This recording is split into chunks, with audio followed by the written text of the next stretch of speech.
बसंत पंचमी ऋतु, ग्रह, प्रेम और चेतना का महापर्व। जी हाँ, ये बसंत पंचमी केवल देवी सरस्वती की पूजा का दिन नहीं, ये केवल पीले वस्त्र पहनने का उत्सव नहीं, बल्कि प्रकृति, ग्रहों, मन और मानव जीवन के संतुलन का पर्व है। ये वह दिन है जब आकाश, पृथ्वी और मानव चेतना एक ही लय में स्पंदित होते हैं। बसंत पंचमी माघ महीने की शुक्ल पंचमी को आती है।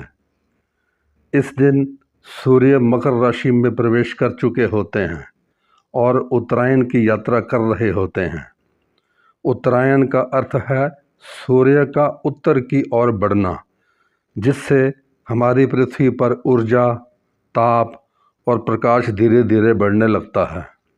यही कारण है कि जड़ता कम होती है, आलस्य टूटता है, शरीर और मन दोनों में सक्रियता आती है। प्राचीन ऋषियों ने इस खगोलीय परिवर्तन को ही बसंत कहा था। बसंत पंचमी में चंद्रमा बढ़ती हुई अवस्था में होता है। चंद्रमा मन का कारक ग्रह है। इस समय मन अधिक ग्रहणशील होता है, भावनाएं कोमल होती हैं। बसंत पंचमी माँ सरस्वती के प्राकट्य का दिन माना जाता है। सुना जाता है कि सृष्टि के प्रारंभ में जब सब और मौन था, तब ब्रह्मा जी ने माँ सरस्वती को प्रकट किया। माँ के वीणा वादन से संसार में शब्द, स्वर और ज्ञान का प्रवाह हुआ। माँ सरस्वती श्वेत वस्त्रों में विराजमान, वीणा धारण किए हुए ज्ञान, विवेक और वाणी की देवी है। वे हमें सिखाती हैं कि ज्ञान केवल पुस्तकों में नहीं, बल्कि सही और गलत में भेद करने की क्षमता में भी है। बसंत पंचमी का दिन विद्या आरंभ, कला साधना, संगीत अभ्यास, लेखन और चिंतन के लिए अत्यंत शुभ माना जाता है। कवि, कलाकार और विद्यार्थी विशेष रूप से देवी सरस्वती की आराधना करते हैं। इसी कारण बसंत पंचमी को ज्ञान के जन्म का दिन भी कहा जाता है। आज से शुरू होती है बसंत ऋतु। ऋतु को ऋतुओं का राज कहा गया है। क्यों? क्योंकि ये ना तो अधिक ठंडा होता है, ना अधिक गर्म होता है। ये संतुलन की ऋतु है। जब धरती मुस्कुराती है, ठंडी सर्दियाँ विदा लेने लगती हैं, पेड़ों पर नई कोपलें फूट पड़ती हैं, सरसों के खेत पीले फूलों से लहलहा उठते हैं और हवा में एक मीठी सुगंध भर जाती है। पक्षियों का कलरव बढ़ जाता है और मनुष्य के भीतर उत्साह जागता है। बसंत पंचमी के दिन हर ओर पीला रंग ही दिखाई देता है। पीले वस्त्र, पीले फूल, पीले व्यंजन। पीला रंग सूर्य की ऊर्जा का प्रतीक है। बुद्धि और विवेक का रंग है ये। निराशा को दूर करता है। वैज्ञानिक रूप से भी पीला रंग मस्तिष्क को सक्रिय करता है।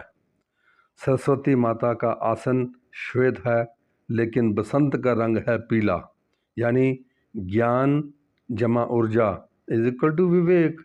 यही बसंत पंचमी का संदेश है। बसंत और प्रेम। बसंत पंचमी का एक गूढ़ पक्ष है कामदेव और रति। कामदेव को बसंत ऋतु का अधिपति माना गया है। एक कथा के अनुसार जब शिव जी समाधि में लीन थे और संसार में सृजन रुक गया था, तब देवताओं ने कामदेव से प्रार्थना की। तब कामदेव ने बसंत ऋतु के साथ अपने पुष्प बाण चलाए।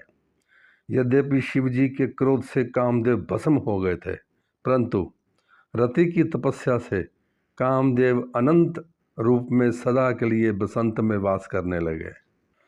इसका सीधा सीधा अर्थ है, बसंत केवल भौतिक प्रेम नहीं, बल्कि जीवन में आकर्षण, सृजन और गति का समय है।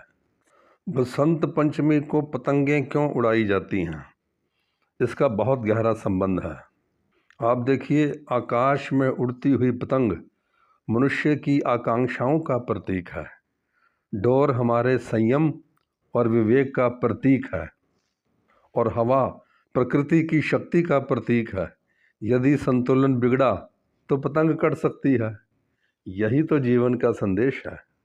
बसंत पंचमी का त्यौहार किसान के लिए आशा है, विद्यार्थी के लिए प्रेरणा है, कलाकार के लिए सृजन, समाज के लिए उल्लास।